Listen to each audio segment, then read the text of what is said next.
Brian Myers knew he was in trouble when he fell to the floor. He had no feeling on his left side and couldn't stand up in the crawl space between his bed and the wall. It was really frightening. I couldn't get up, and I didn't realize at that moment that I'd had a stroke, he said. My cell phone was on the dresser about 15 feet away, but there was no way I could get to it. Seconds later, Myers, 59, felt something wet and rough on his face, his dog's tongue. Sadie, the 100-pound German Shepherd he had rescued from an animal shelter near his Teaneck, New Jersey home last fall, was standing above him with a look of concern on her face, he said. She kept licking me and crying, so I reached my right hand up to pet her. Then I grabbed her collar, recalled Myers, who had gone to bed just 2 hours before he fell on the evening of January 16. He was stunned by what happened next, he said. Sadie backed up and began pulling Myers inch by inch out of the crawl space and then wiggled toward his dresser. She was not trained as a service dog, but she was in distress over what was happening, and she could tell that I was in trouble, he said. I don't know how she did it, but she knew. 5 minutes later, he was in front of his dresser and was able to reach up about 3 feet with his right arm and retrieve his cell phone to call for help, Myers said.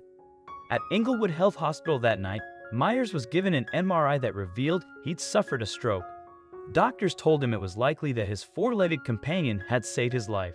It was the best decision I'd ever made to adopt her, said Myers, who came home last month and has much of his mobility back thanks to physical therapy. I really feel it was meant to be.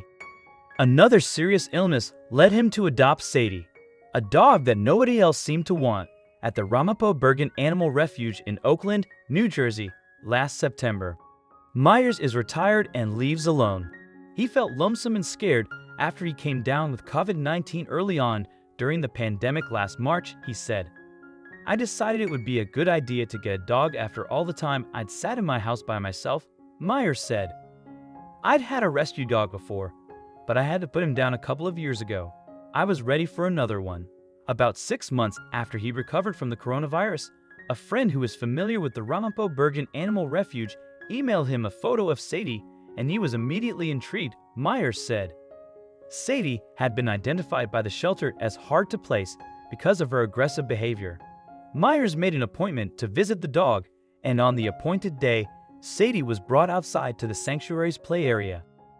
The refuge often accepts dogs such as Sadie that are rejected by other shelters because they can't get adopted due to behavior issues, said Megan Brinster, Ramapo Bergen's executive director.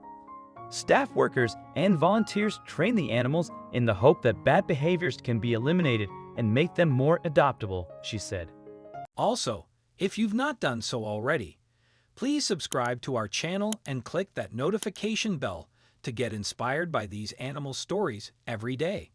Now, back to the story.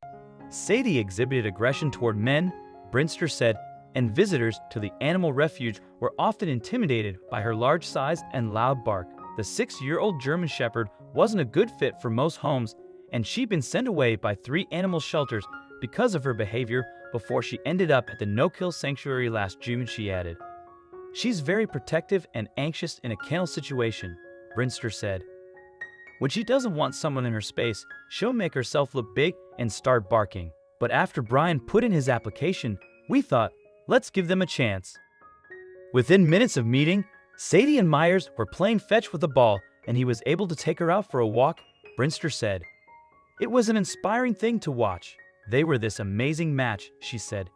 It was clear they were ready to go. When I first saw Sadie, I thought, wow, that's one big dog, Myers recalled.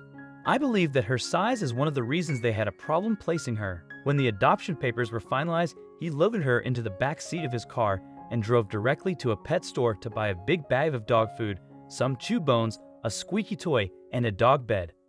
I kept looking in the rearview mirror and saying, wow, what a big girl, he said. Shortly after Myers let Sadie inside the house, she stood on her hind legs, put her paws on his shoulders, and licked his face, he said.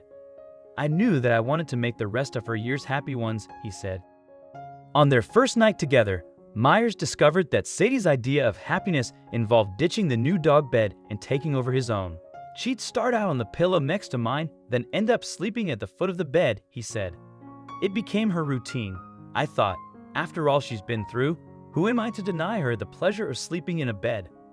In December, when Myers came down with COVID-19 a second time, doctors told him that he'd been exposed to a new variant. He said Sadie stayed by his side in bed until he felt better.